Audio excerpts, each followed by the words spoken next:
Très chers frères et sœurs, nord au sud, de l'est à l'ouest et du centre, bonjour, bonjour, bonsoir. Tel qu'on s'est mobilisé pour Ibrahim Traoré, afin que Dieu le protège et que les Africains se réveillent et que toutes les antennes pour la sécurisation de sa santé, de sa vie, ainsi que celle de tous les Burkinabés soient préservées. Nous devons autant nous mobiliser, choisir une journée aussi de mobilisation pour chasser Ouattara, pour demander le départ de Ouattara en Côte d'Ivoire. Nous devons le faire.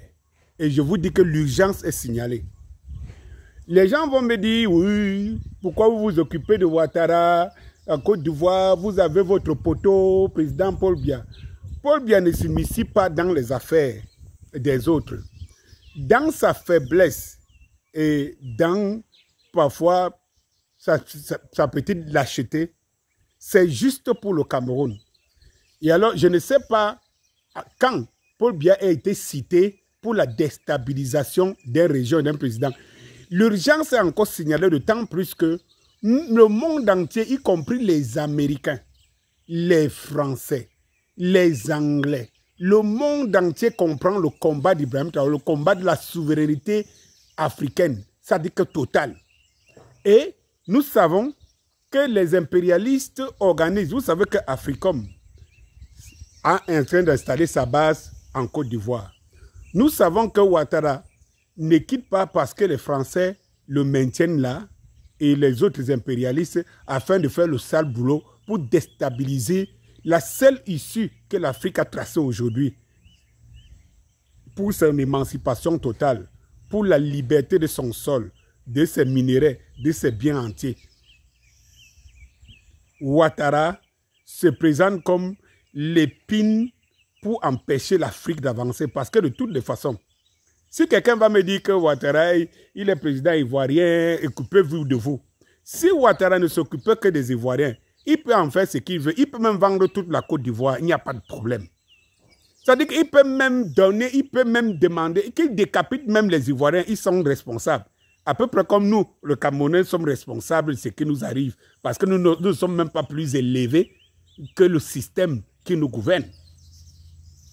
Mais qu'il soit l'élément par lequel l'Afrique ne va pas s'émanciper, ça c'est quelque chose que nous ne devons pas accepter et nous ne devons pas admettre.